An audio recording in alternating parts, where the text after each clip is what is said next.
ஹீரோவோட அம்மா அவனையும் மருமகளையும் பார்க்கணும்னு சொல்லி கூட்டு வர சொல்லியிருப்பாங்க. நம்ம ஹீரோயின் வேகமாக போயிட்டு இருப்பாளா, ஹீரோ கையை போய் பிடிப்பான். இவளுக்கு கடுப்பாயிட்டு இருக்கும், இதெல்லாம் தேவையில்லாத வேலை, நம்ம தான் டைவர்ஸ் பண்ண போறோமே அப்படின்ற மாதிரி சொல்லிட்டு இருப்பாளா. அதுக்காக இன்னும் பண்ணல, அம்மாவுக்கு இதெல்லாம் தெரியாதுல்ல, ஒழுங்கா கையை பிடிச்சிட்டு வா அப்படின்னு சொல்லி நம்ம ஹீரோயினை கையை பிடிச்சி அப்படியே உள்ள கூட்டிட்டு போயிட்டு இருப்பானா. அடிச்சா காலையில் எதிர்ச்சதுமே அவங்க அம்மா பார்க்க தான் வந்துட்டு இருக்காங்க ரெடி ஆயிட்டு. இந்த பக்கம் பார்த்தா இன்னும் பயங்கரமா அழுதுட்டு இருப்பான். அவனால எனக்கு இவ்வளோ லாஸ் ஆகி போச்சு, நான் என்னதான் பண்ணுவேன் அப்படி இப்படின்னு சீன் போட்டுட்டு இருப்பான். ஆண்டி வந்துட்டு கவலைப்படாத, நான் அவனுக்கு நியாயம் பண்றேன், ஆனா எதுவாக இருந்தாலும் என்கிட்ட தான் வரணும் அப்படின்னு சொல்லிட்டே இருப்பாங்களா.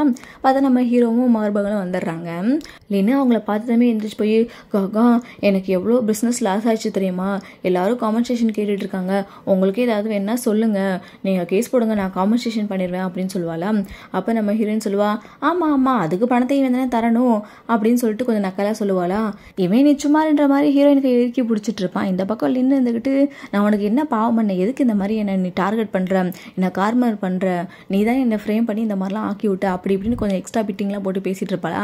ஹீரோயின் வந்துட்டு, அது எப்படி நான் தான் பண்ணனா, நான் என்ன ஃபியூச்சர் டெல்லரா, நீயே தானே அங்கே நடந்தது எல்லாத்தையும் சொல்லிட்டு உனக்கு நீயே சுனியை வச்சுக்கிட்டேன், அந்த பிஸ்னஸ் மேனுக்கெல்லாம் உன்கிட்ட பிஸ்னஸ் பண்ண விருப்பம் இல்லை, அதனால தான் அவங்க உன்கிட்ட இருந்து வந்து வாபஸ் வாங்கிட்டாங்க, ஆனால் நீ தான் பெரிய ஆளாச்சே, இன்னும் நீ யாரை வேணாலும் மயக்கி யார்கிட்ட வேணாலும் நீ பிஸ்னஸ் டீல் பேசலாமே அப்படின்ற மாதிரி சொல்லிட்டு இருக்கும்போது, ஆண்டி இங்கே பாருங்க இவன் என்னை பற்றி எப்படிலாம் பேசுகிறா அப்படின்னு சொல்லிட்டு ஆண்டிட்டு சீன் போடும்போது, அம்மா நீ அப்படி பேசாத பாவம்ல அப்படின்ற மாதிரி அவங்க சொல்லுவாங்க. நீங்கள் பாருங்கம்மா அப்படின்னு சொல்லிட்டு, நான் உங்களை அம்மானு கூப்பிட்றது இதுதான் லாஸ்ட் டைமாக இருக்கும், ஏன்னா நாங்கள் 2 பேரும் டைவர்ஸ் பண்ண போகிறோம் அப்படின்னு சொல்லும்போது ஆண்டிக்கு ஷாக் ஆயிரும். என்னம்மா சொல்லிட்டு இருக்க, உண்மையிலே டைவர்ஸ் பண்ண போறியா அப்படின்னு சொல்லி கேட்குறாங்க. ஆமாம் அப்படின்னு அவ சொல்லிட்டு இருப்பாளா. இந்த பக்கம் ஹீரோ வந்துட்டு, அப்படிலாம் இல்லைம்மா நான் இவரை டைவர்ஸ்லாம் பண்ண மாட்டேன் அப்படின்னு சொல்லிட்டு இருப்பாங்க. நம்ம ஹீரோயின் வந்துட்டு சொல்லுவான், நான் டைவர்ஸ் பண்ண போகிறேன், அதனால நீங்கள் நல்ல மருமகளா, உங்களுக்கு நீங்கள் பாருங்கள் என்ன உங்களுக்கு பிடிச்ச மாதிரி மருமகளா அப்படின்னு சொல்லிட்டு இருப்பாளா. ஹீரோ வந்துட்டு, நான் டைவர்ஸ்லாம் பண்ண மாட்டேன் அப்படின்னு நம்ம ஹீரோயின் அப்படியே ஒரு மாதிரி கட்டி பிடிச்சி தோல் மேலாம் கைப்படுவானா. அப்போ லின் சொல்லுவா, காகாவே உன்னை டைவர்ஸ் பண்ண மாட்டேன்றாரு, நீ எவ்வளோ ஹார்ட்லெஸ்ஸாக இருக்க, அவனை டைவர்ஸ் பண்ணணும்னு சொல்லிட்டு இருக்க அப்படி இப்படின்ட்டு நீ மோசமானவன் சொல்லுவாளா. அப்போ ஹீரோயின் சொல்லுவா, ஆமாம் ஆமாம் அவன் உனக்கு ரொம்ப கேரிங்கானவன் தான், 10 மில்லியன் உனக்கு இதானு தூக்கி கொடுத்தான்ல, ஆனால் எனக்கு அப்படிலாம் ஒன்றும் கிடையாது, அதனால நான் இவனை டைவர்ஸ் பண்ண தான் போகிறேன் அப்படின்னு சொல்லிட்டு இருப்பாளா. அப்போ ஆண்டி சொல்லுவாங்க, அப்படிலாம் பேசாதம்மா, ஆக்சுவலாக வந்து அவங்க தாத்தா நம்ம குடும்பத்துக்கு ரொம்பவே ஹெல்ப் பண்ணியிருக்காரு, அதுக்கு நன்றி கடனா தான் அவனுக்கு இவன் ஹெல்ப் பண்ணிட்டு இருக்கான் அப்படின்னு சொல்லிட்டு அந்த ஆண்டி சொல்லுவாங்களா. அது உங்கள் குடும்பத்துக்காக ஹெல்ப் பண்ணியிருக்காங்க, எனக்கு கிடையாது, அதனால நான் பேசக்கூடாதுன்னு அவசியம் இல்லை, ஏன்னா நான் தான் இனி உங்கள் மருமகளே அப்படின்னு சொல்லிட்டு இன்னும் சொல்லும்போது, நீ எவ்வளோ மோசமானவ, நீலாம் இவனுக்கு தகுதியே இல்லை அப்படின்னு சொல்லிட்டு இன்னும் சொல்லுவாளா. ஆமாம்மா நான் தகுதி இல்லை, நீ தான் பெட்டர் மேட்ச், அதனால நான் உனக்கு ஹெல்ப் பண்ணுறேன்னு சொல்லிட்டு நம்ம ஹீரோயின் போகும்போது ஹீரோ பிடிச்சி எடுத்துக்கிட்டு ஆண்டிகிட்ட சொல்லுவான், இங்கே பாருங்கம்மா நான் அவரை டைவர்ஸ் பண்ணலாம் மாட்டேன், நீங்கள் தேவையில்லாமல் ஃபோர்ஸ் பண்ணாதீங்க அப்படின்னு சொல்லுவானா.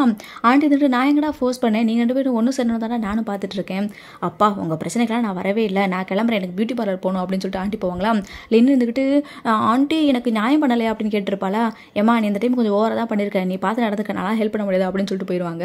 அப்போ லின்னு ஹீரோ கிட்ட சொல்லுவா, எங்கள் தாத்தா உன்னை எப்படிலாம் பார்த்துக்கிட்டாரு, அவர் கூட இருக்கும்போது நீ வாக்கு கொடுத்தாலே நான் காப்பாற்றுவேன் அப்படின்னு சொல்லிட்டு, இப்போ நீ இப்படி பண்ணிட்டு இருக்க அப்படின்னு சொல்லும்போது, ஆமாம்மா உண்மையிலே நான் அதுக்காக ரெக்ரெட் பண்ணுறேன், நான் உனக்கு தேவையான அளவுக்கு பண்ணியாச்சு, அவரோட ஸ்பிரிட் இருந்தால் கூட இப்போ நான் பண்ணுறது சரின்னு தான் சொல்லணும் அப்படின்னு சொல்லிடுறானா. அதுக்கப்புறம் 2 பேரும் வேலைக்கு போகிறதா காட்டுறாங்க. ஹீரோவை வந்து ட்ராப் பண்ண போகிறான். அப்போ ஹீரோயின்ட்ட சொல்லிட்டு இருக்கான், ஈவினிங் உன்னை பிக்கப் பண்ணுறதுக்காக வரட்டும் ஆகும்போது, இல்லை அது ஆஃபீஸ் பக்கத்தில் தான் இருக்குது, நான் வாக்கபிளாகவே போய்க்குவேன் அப்படிம்பாலா. அப்போ சரி நான் உனக்கு அப்பார்ட்மெண்ட்டில் வெயிட் பண்ணுறேன், அதாவது இவரோட வீட்டில் வெயிட் பண்ணுறேன்னு சொல்லும்போது இவருக்கு செம்மையாக காண்டாயிருது. நான் உனக்கு எத்தனை டைம் சொல்கிறேன் புரியாத உனக்கு, நம்ம டிவோர்ஸ் பண்ண போகிறோம், ஏன் திரும்ப இப்படி பண்ணிட்டு இருக்கா அப்படின்னு சொல்லிட்டு இவர் ரொம்பவே கடுப்பாயிட்டு இருக்கான். அப்போ ஹீரோவோட கையை பிடிச்சிக்கிட்டு ரொம்ப பொறுமையாக சொல்லுவான், உனக்கு ஞாபகம் வர வரைக்கும் தயவுசெய்து வெயிட் பண்ணு அப்படிமானா.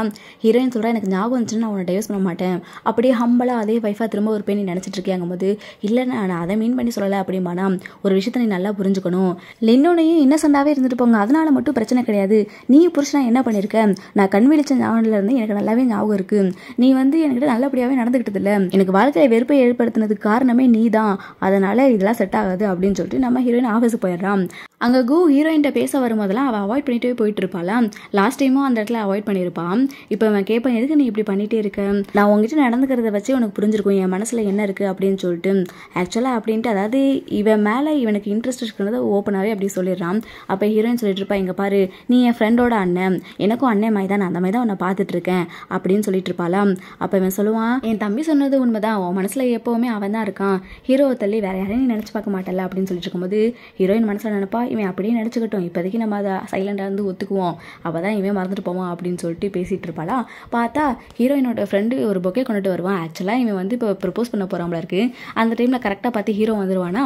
அப்போ ஹீரோயின் வந்துட்டு, சரி நான் என் ஹஸ்பண்ட் கூட வெளியே போகிறேன் அப்படின்ட்டு ஹீரோ கூட வெளியே போயிடுவான். இந்த பக்கம் இவங்க 2 பேரும் அப்பாவையாக பார்த்துட்டு இருப்பாங்க.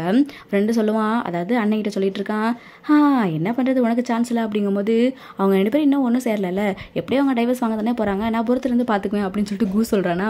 அப்போ தம்பிக்கிற இருந்துச்சு, அண்ணா இதை பார்க்கும்போது வில்லே மாதிரியே இருக்குது அப்படின்னு சொல்லும்போது, நானாடா பிரிக்கிறேன்னு சொன்னேன், அவங்க பிரிஞ்சா நான் சேர்ந்துக்கிறேன்னு சொன்னடா அப்படின்னு சொல்லி, நான் ஸ்மார்ட்டான ஆளுதாண்டா அப்படின்னு சொல்லி அண்ணன் அவனுக்கு அவனே சமாதானப்படுத்திட்டு நின்றுட்டு இருப்பான். இந்த பக்கம் ஹீரோயினை காட்டுறாங்க. ஆக்சுவலாக வந்து உன்னை டின்னர் கூட்டிகிட்டு போகிறேன் அப்படின்னு சொல்லிட்டு நம்ம ஹீரோ வந்து ஹீரோயினை கூட்டு வந்திருப்பான். ஹீரோயின் சாப்பிட்டெல்லாம் முடிச்சுட்டு அப்படியே வாயை தொடச்சிட்டு நான் கிளம்புறேன் அப்படின்னு சொல்லி எந்திரிப்பாளா. அப்போ ஹீரோ வந்துட்டு இன்னைக்கு என்ன டேன்னு உனக்கு ஞாபகம் இருக்கா அப்படின்னு சொல்லி கேட்டுட்டு இருப்பான். ஹீரோயின் டக்குன்னு வந்துட்டு ஆக்சுவலாக நீ வந்து தப்பாக புரிஞ்சுக்கிட்ட, ஊக்கு என் மேலே இன்ட்ரெஸ்ட் இருக்க மாதிரி இருந்துச்சு, அதை அவாய்ட் பண்ணுறதுக்காக தான் நான் உன் கூட வந்தேன், வேற எதுவும் நீ நினச்சிக்காத என்ன அப்படின்னு சொல்லிட்டு கிளம்போலாம். அப்போ ஹீரோ டக்குன்ட்டு நம்மளோட வெட்டிங் ஆனிவர்சரி அப்படின்னு சொல்லி சொல்லுவான். ஹீரோயின் வந்துட்டு சாரி ஆக்சுவலாக இதை வந்து நம்மளோட பிரேக்கப் ட்ரீட்டாக எடுத்துக்கோ என்ன அப்படின்னு சொல்லிட்டு போயிடுவான். ஹீரோவுக்கு ரொம்ப ஹர்ட்டிங்காக இருக்கும். அவள் வாஷ்ரூமில் இருக்கும்போது இவன் நேராக போயிட்டு அவளை ஒரு கட்டி பிடிச்சி அப்படியே பயங்கரமாக ஒரு கிஸ் பண்ணிட்டு இருப்பான். நம்ம ஹீரோயின் வந்துட்டு அப்படியே அமைதியாக இருக்கா. அதுக்கப்புறம் விடுன்னு தட்டி விடுவாளா. அப்போ ஹீரோ சொல்லுவான், அவன் ரொம்ப ஹர்ட்டாக இருப்பாள், தயவு செய்து எனக்காக ஒரு டைம் நீ எல்லாத்தையும் ஞாபகப்படுத்து, உனக்கு கண்டிப்பாக ஞாபகம் வரும், இந்த ஃபீலிங் உனக்கு ஞாபகம் இருக்குது அப்படின்னு சொல்லிட்டு திரும்பவும் ஹீரோயினை பிடிச்சி கிஸ் பண்ணிட்டு இருப்பானா. ஹீரோ சொல்லுவான், நீ என்ன ரொம்ப லவ் பண்ண கண்டிப்பாக நீ பிரிஞ்சு போனா வருத்தப்படுவான் அந்த மாதிரி சொல்லிட்டு திரும்பவும் கிஸ் பண்ணுவான். இந்த டைம் அவள் அமைதியாக இருப்பான். அவளுக்கு அப்படியே ஒவ்வொன்றா ஞாபகம் வரும். வந்து அவளுக்கு ரிங்கு போட்டு விட்டது, அதுக்கப்புறம் 2 பேரும் அப்படியே கல்யாணம் பண்ணிக்கிட்டது, இவங்க 2 பேரும் அன்பாஸில் வார்த்தைகள் பேசிக்கிட்டது, ரொமான்ஸ் பண்ணது, அது அப்படியே கூடவே வந்து ஹீரோயின் நிறைய அவமானப்பட்டிருப்பாள். அதாவது இந்த லின்னு பிளான் பண்ணி விட்டு அதனால் சொந்தக்காரங்க மத்தியில் அவமானப்பட்டு நிற்பாள். அதெல்லாம் அப்படியே ஞாபகம் வரும். அதுக்கப்புறம் ஹீரோயின் கேட்டுட்டு இருக்கா, உனக்கு குழந்தைன்னா பிடிக்காதா, விருப்பம் இல்லையா அப்படின்னு சொல்லி கேட்டுட்டு இருக்கா. ஹீரோ சொல்கிறான், அதெல்லாம் எனக்கு பிளான்லேயே இல்லை, இப்போதைக்கு நமக்கு அது தேவையில்லை அப்படின்னு சொல்லிட்டு நம்மளை பற்றி யோசிச்சு பாருன்னு சொல்லிட்டு போகிறானா. இந்த பக்கம் ஹீரோயின் வந்து டியூபை வச்சுட்டு நான் ப்ரெக்னெண்ட்டாக இருக்கேன் அப்படின்ட்டு பயங்கரமாக அழுதுட்டு சூசைட் பண்ணிக்கிறா. இது அவளுக்கு ஞாபகம் வந்துட்டு ரொம்ப ஹர்ட்டிங்காக இருக்குது. ஏன்னா ஹீரோயின் அழுதுட்டு கஷ்டப்பட்டு சூசைட் பண்ணுறாளா. இப்போ ஹீரோக்கு விடுவா பாரு பலார்னு ஒரு அறை, நீலாம் மோசமானவன், டிசர்வே இல்லை அப்படின்னு சொல்லிட்டு பயங்கரமாக அழுக ஆரம்பிச்சிருவா. ஹீரோவுக்கு ரொம்ப ஷாக்கிங்காக இருக்கும். அழுதுகிட்டே இருந்தவ அப்படியே மயங்கி விழுந்துருவா. ஹீரோ வந்துட்டு அவளை அப்படியே தூக்கிட்டு ஹாஸ்பிட்டலுக்கு போகிறான். ஹாஸ்பிட்டலில் அவளை கொண்டு போய் பெட்டில் படுக்க வச்சுட்டு இருக்கும்போது என்னாச்சு அப்படின்னு சொல்லி அவளை கேர் பண்ணிட்டு இருப்பானா. ஹீரோயின் வந்துட்டு நான் நல்லா தான் இருக்கேன், நீ போ அப்படின்னு சொல்லி சொல்லுவாளா. ஹீரோ வந்துட்டு இல்லை நீ மயங்கிட்ட அப்படிங்கும்போது ஹீரோயின் நீ போ அப்படின்னு சொல்கிறாள்னு சொல்லி அவள் கண்ணில் அப்படியே தரையாக தண்ணி ஊற்றும். அப்படியே ரொம்ப கோவமாக பேசுவா, ரொம்ப ஹார்ஷாக இந்த டைம் தான் பேசுவான். இங்கே பாரு எனக்கு எல்லாமே ஞாபகம் வந்துருச்சு அப்படின்னு சொல்லி சொல்கிறான். கோவமாக கத்தி அவனை அனுப்பி விட்டுருவான்.